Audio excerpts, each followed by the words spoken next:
Hello, everybody. This is Drew from Movie Mortis here, and I'm bringing you my review of The Crow, released in 1994 and directed by Alex Proyas, and starring Brandon Lee. And it was based on the comic book The Crow, written by James O'Barr. So the first thing I do kind of want to talk about first, before I want to get into the movie, just want to say I really love this steelbook. This is one of my favorite 4K steelbooks that I own. I'm a big collector of all physical media in general, but I really do like to collect steelbooks as well, and I really love this one. And this one came out with the remake that came out a couple years ago, and I just look. This is one of the few steelbooks I know of that actually has a slipcover. Most steelbooks don't have a slipcover, so I think that's really cool. Got the back here. I don't know if you all can see that, but here's the back. Got Brandon Lee as Eric Draven there, looking badass. So, first thing I do want to talk about with this movie is the background of the movie. Obviously, this is a film that when you think of the term cursed films, this is kind of the one you tend to think of first because of all the stuff that happened. Obviously, the most infamous thing and the most just tragic thing is, of course, the star of the movie, Brandon Lee, did die during the production of this movie towards the end of filming. In fact, when he died, he was a couple weeks away from getting married, which is just, the fact that it happened then was just awful. For those of you that don't know, what basically happened was they were filming take a scene where a character fires a gun at his abdomen, and there was a for whatever reason there was still a piece of metal, I guess from one of the previously used dummy rounds, that was still lodged in the gun. And so when the actor fired the gun, it was supposed to just fire a blank dummy round. But what happened was, because of the force being generated from the gun, from the dummy round, it caused the little shred of metal to leave the gun with basically the same exact force as as if it were a live round, and it struck Brandon Lee, and he ended up dying at the hospital several hours later. Um, it's just an awful thing. Um, Brandon Lee had, for one, he was so young; he was only 28 years old, and he had just a, he had. I'm not the first person to say this, but he had mega superstar potential. He had, like, Leonardo DiCaprio, Johnny Depp level stardom awaiting him. Like, I truly, you know, he truly was gonna be an A-list movie star, but his life and career were unfortunately cut short by this unfortunate accident. Um, and so, yeah, because of that, large because of that, this movie is kind of known as a cursed film. But also, there were a few other incidents that happened on set during this movie. One of the other ones I can think of is that there was a crew member who got electrocuted early on in the production. I don't exactly remember the circumstances behind it, but they were doing something with electrical wiring and stuff when somebody ended up getting electrocuted. Um, and so there were kind of signs early on that this movie was kind of a cursed production. Um, but so to kind of and so this whole thing is very, it's unfortunately very poetic in a sense, because this movie is about grief and death. So kind of start to get into the movie itself here. The movie is about follows Eric Draven as he comes back from the grave to avenge the deaths of both himself as well as his fiancee Shelley, um, who they were gonna get burned the next day on Halloween night. They were murdered the night before, which in the universe of this movie is called Devil's Night, which is like the night of anarchy and and all that stuff. Devil's Night, by the way, is also the name of a fantastic Motionless and White song. But regardless, um, and so that's what the movie is about. It's about, a guy coming back from the grave to seek vengeance. And that's basically all there really is to the story of this movie. There's really not a lot of story in this movie beyond that.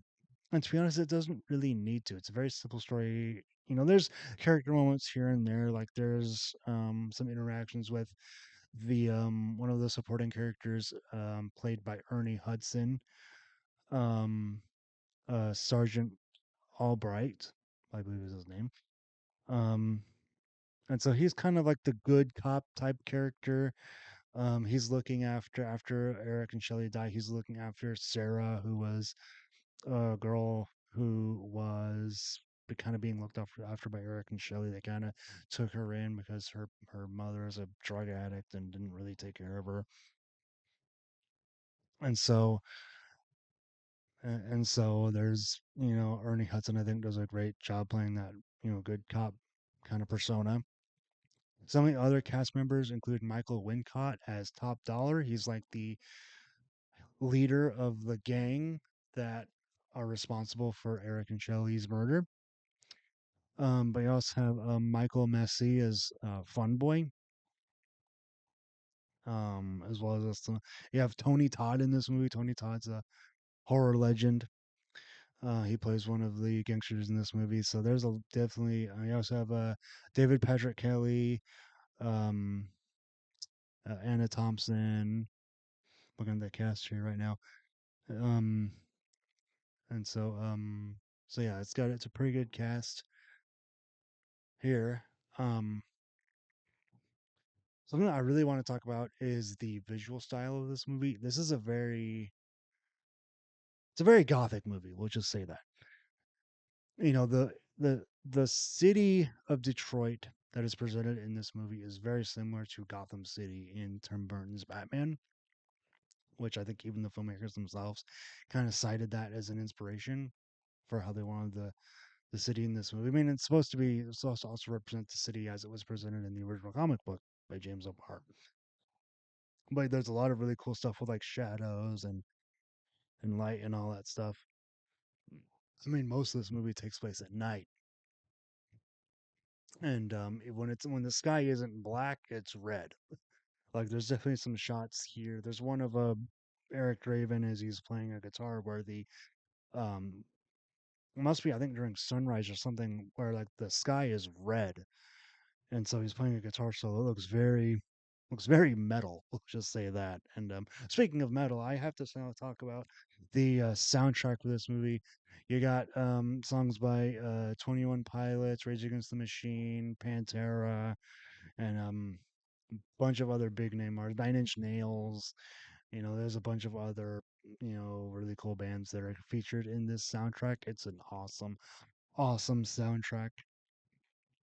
And so, I mean, the character of Eric Draven he's a guitar player. He plays in a band in a band called um, Hangman's Joke, which is kind of referenced a few times in this movie. There's even a part where Sarah starts to play one of their records, which is really cool. Really nice little detail. Um, visually, this movie it's very dark in a lot of instances. But it's really, I really love a lot of like the architecture that's featured in this movie. I mean, the finale of this movie, the last action sequence kind of takes place in a church, but there's also some more industrial environments as well. There's a really cool one of the like the place where like Top Dollar and some like the higher end gangsters hang out look has like this like industrial metal music video to it, feel to it, which is really cool. And so that's also the place where a really awesome action sequence takes place when Eric Draven is looking for one of the guys who are responsible for him and Shelley's murder. And they're kind of like protecting him, and a huge gunfight ensues, and it's super fucking awesome. I love a lot of the action sequences in this movie. I'm a big action movie fan. That's like I really love action sequences, and there's some killer action sequences in this movie. That's one of them.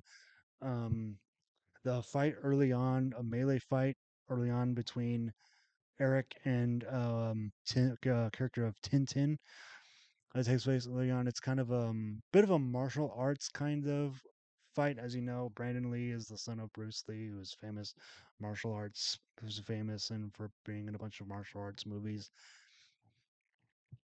And so there's a lot of really cool things where like Tintin's throwing knives at Eric, and he's either catching them, dodging them, just swatting them away, or there's even one knife where he just straight up catches, when it's really awesome. One of my other favorite scenes in this movie is when it's not necessarily an action scene, but it's when it's not too long after the Tintin scene actually, where Eric Draven goes to the pawn shop where Tintin took Eric and Shelley's engagement ring after they died.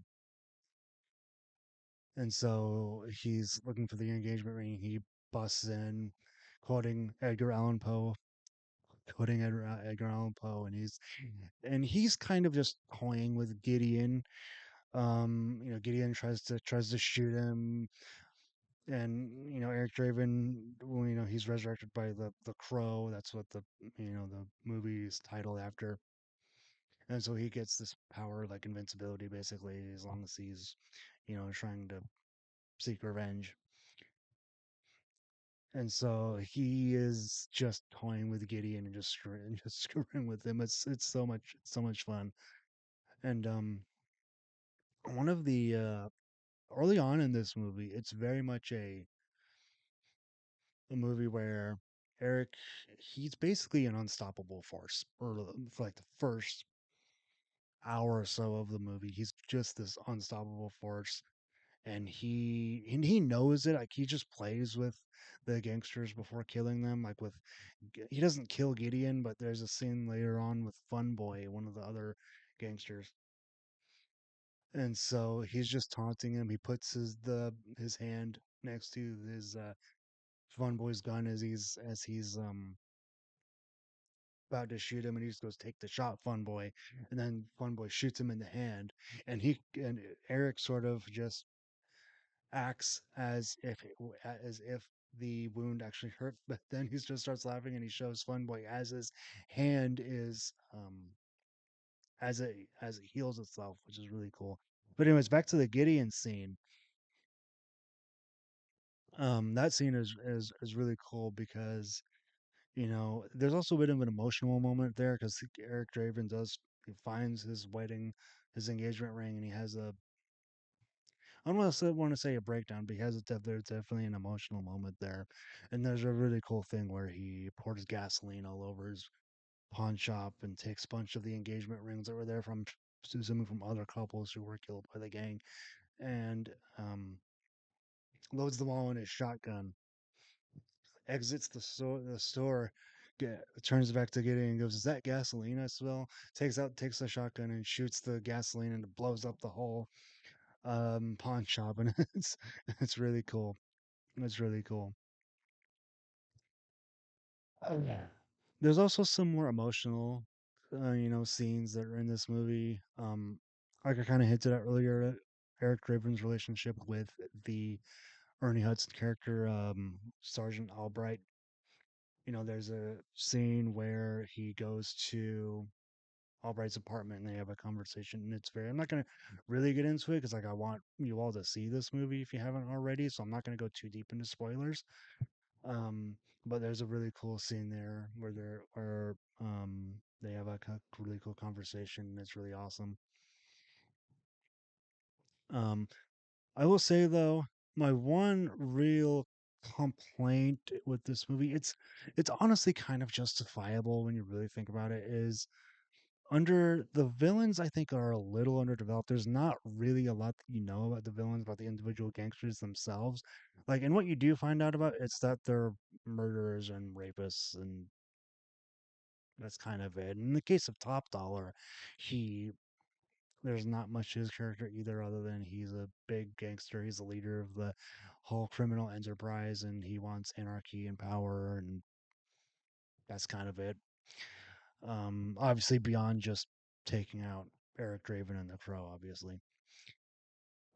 But at the same time, I think I said it's justifiable a little bit because if we were to find out if we were to find out more about those characters, about those gangsters, it wouldn't it be so much fun to see their comeuppance. That's kind of like what makes the early on in the movie so much fun, so much so entertaining, is that it's fun to watch shitty people get what they deserve.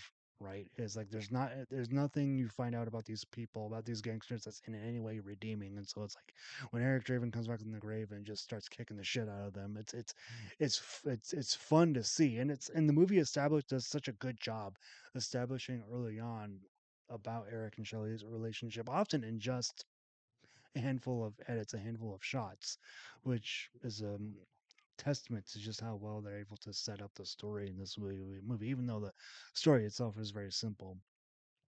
And there's the points throughout the movie where they do kind of flashback to the night of Devil's Night, Eric and Shelley's murders, and a lot of it, luckily, is like there's a thing where they do rape Shelley, and it's like thankfully they don't show it; they just show it through point of view shots.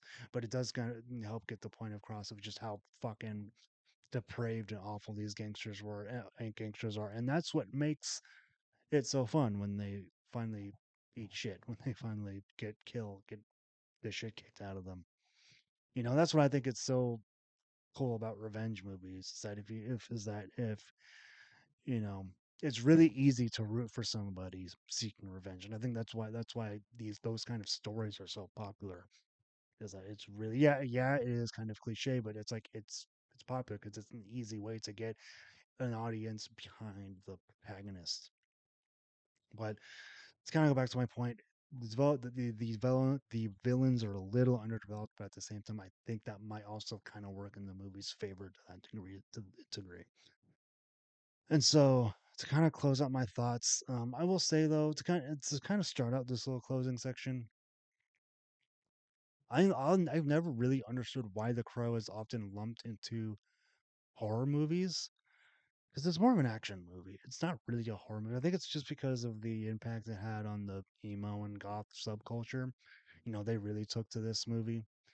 But I never really understood why it's often lumped into horror movies in a lot of people's minds, because it's not a horror movie. It's an action movie, and it's an action movie that has a really awesome and really universal theme about how when somebody dies, they're never truly gone. Their memory lives forever. If you truly love someone, their memory will live forever, even if they are physically dead. And I think that's something that we can all relate to on some level. And I think that's also because, like, a lot of action movies, not all of them, of course, but it's like not all of them that have such a heavy universal theme like that. I think that's one of the things that makes this movie very unique. And obviously, this movie is a testament to the legacy of Brandon Lee. I mean, like he is so good in this movie. It's incredible. And it's just sad that an actor of his caliber, a star of his caliber, was taken from us too soon. And like, this movie just rules, man. Like, it just rules. You all need to go see it if you haven't already. Um, so yeah, go see The Crow if you haven't already. Um, so this is the end of the video. Thank you all so much for watching. Please like, comment, and subscribe to Movie Mortis for more movie content. This is where movie madness lives. And I will see you all in the next one. Take care, everybody.